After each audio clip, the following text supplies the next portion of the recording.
Legal action in Oregon over the sale of a broadband company.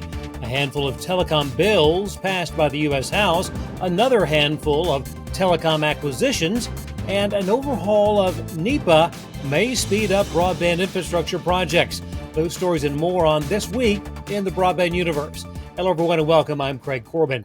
Oregon's Attorney General has filed a civil enforcement lawsuit against a number of public officials and community leaders.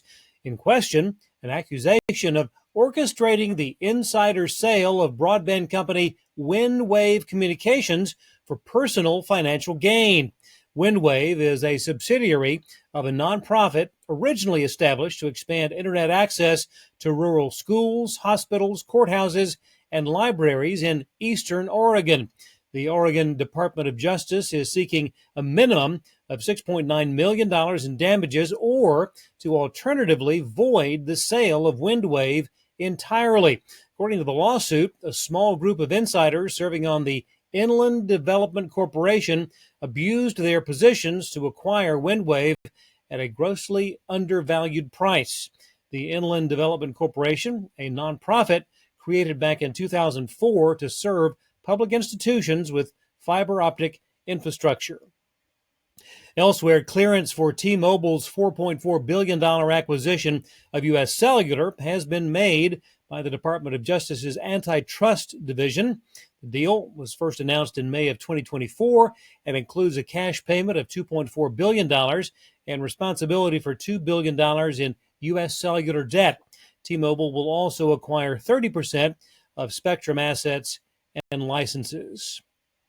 A major deal in the data center world, AI cloud company CoreWeave will acquire data center developer Core Scientific in an all-stock transaction valued at $9 billion. The move will allow CoreWeave to gain control of 1.3 gigawatts of power capacity and 1 gigawatt of power available for expansion. Core Scientific has sites across North Carolina, North Dakota, Georgia, Kentucky, Alabama, Texas, and Oklahoma. The deal is expected to close during the fourth quarter.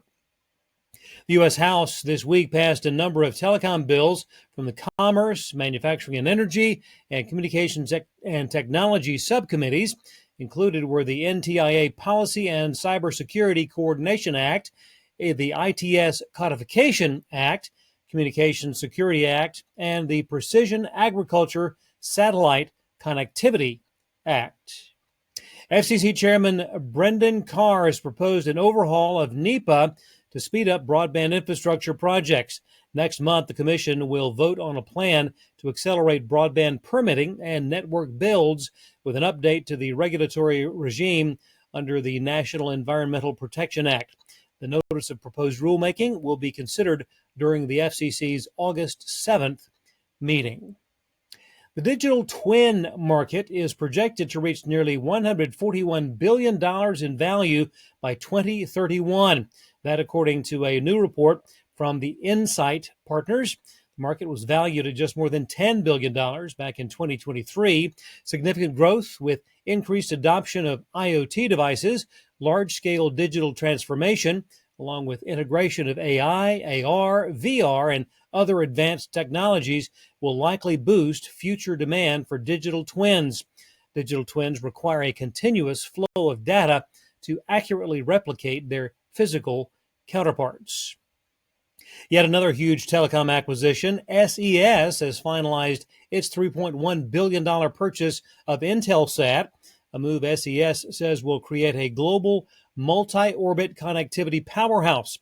The combined company will boast a fleet of 120 satellites across 2 orbits with 90 geostationary satellites, 30 medium Earth orbit satellites, in addition to strategic access to low Earth orbit satellites. The transaction expected to result in a cost savings of $1.6 billion over the next 3 years.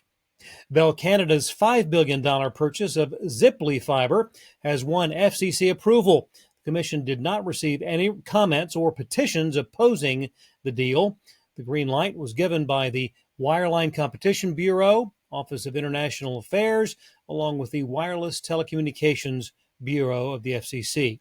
Bell Canada is Canada's largest telephone and telecommunications company. And finally, 2 out of 3 Americans would consider having just one big bundle of streaming TV, smart home services, and music offerings. According to Horowitz research, increasing costs and the difficulty of managing multiple subscriptions were listed as the primary motivation. Interest in bundling is highest among families with children in the home, that's 76%, 18 to 34-year-olds at 75%, and those that are current streamers, 71%. Nearly 60% of those surveyed wanted one centralized place to manage all of their subscriptions. Thanks for watching. We'll see you next time on This Week in the Broadband Universe.